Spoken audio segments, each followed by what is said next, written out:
Assalamu alaikum students, hope you all are doing well. This is the unit number 1, the life of Muhammad Rasulullah. There is one question that is left yesterday. Today we will start from the same question. Question number 1, how did Rasulullah treat the people who had hurt him when he returned to Makkah?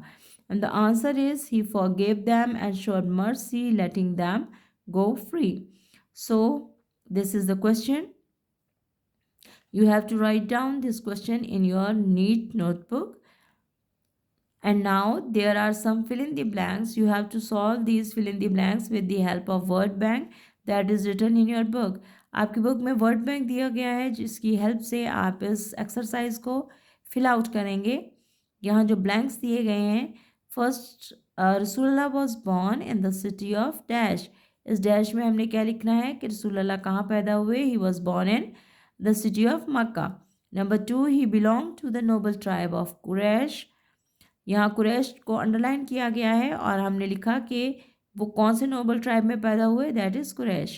People called him dash because he was truthful and trustworthy.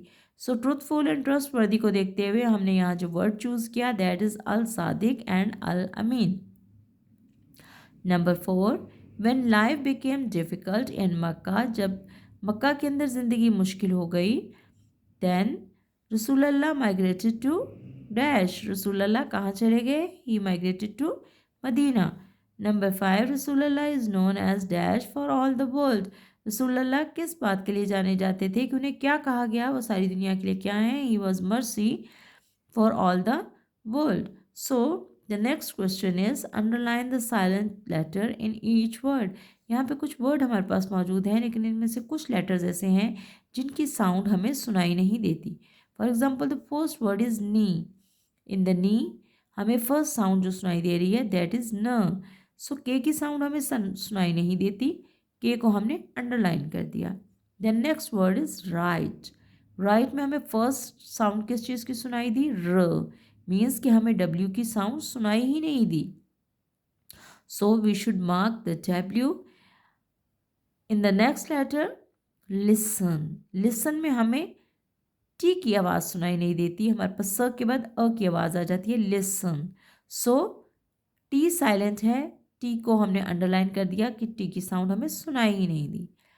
The next is honest. आप honest की sound सुने. Honest में हमारे पास ओ की sound आती है, हमारे पास ह की साउंड नहीं आती. So the word is honest. हमने ह को अंडरलाइन कर दिया क्योंकि हमें ह की साउंड सुनाई ही नहीं दी. The next word is sign. Sign में हमारे पास जी की साउंड हमें सुनाई नहीं देती, हमारे पास आई की साउंड हमें सुनाई देती है और एंड पे न की साउंड सुनाई देती है. So this is the word is sign. So हमने जी को अंडरलाइन कर दिया कि इसकी साउंड हमें सुनाई नहीं दी. So next question is draw a line to match the contraction of its full form. Contraction, I hope so कि you have already read all these things in previous classes कि किस तरह हम एक फुल फॉर्म वर्ड को short कर देते हैं. Now there is a little review about the contraction. Contraction किसे कहते हैं. कॉन्ट्रैक्शन इज़ कि आप एक फुल फॉर्म वर्ड को with the help of apostrophe आप उसको शॉर्ट कर दें. मोस्टली हम ये जो नॉट का वर्ड लिखा जाता है नॉट को ही शॉर्ट करते हैं. हम इस ओ को रिमूव करते हैं और इसकी जगह पे यहाँ पे हैं हम एपोस्ट्रॉफी ऐड करते हैं. For example there is a word could not. दो वर्ड हैं जिनको हमने कंबाइन करके लिखना है, तो हम यहाँ से कुड को फुल उठाएंगे और नॉट में से ओ को रिमूव कर देंगे और ओ की जगह हम ऊपर एपोस्ट्रॉफी ऐड करेंगे लाइक दिस. सो ये बन जाएगा कुड नॉट. यानी कुड नॉट कंबाइन है, हम जब अलग अलग है जब हम इसे कंबाइन करके लिखेंगे तो दैट इज कुडंट.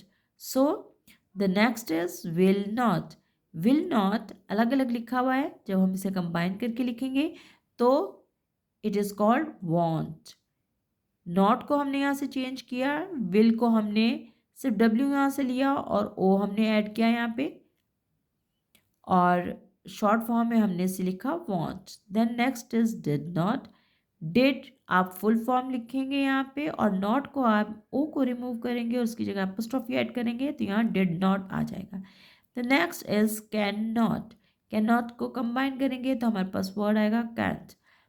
हम कैन पूरा उठाएंगे यहाँ से और नॉट में से ओ रिमूव कर देंगे तो there is the short word can't. So this is the full exercise, exercise B C and D. ये सारी आपने बुक पर ही सॉल्व करनी है जिस तरह बुक पर काम हुआ है। The first question that is you will write in your need notebooks, rest of the exercise you will done in your book. So exercise B, exercise C and exercise D, and your homework is कि आपको ये सारी exercises जो हमने की हैं उस सबको याद करना है, उनकी प्रैक्टिस करनी है। So this is all for today, we will meet again. Okay students, अल्लाह हाफिज़।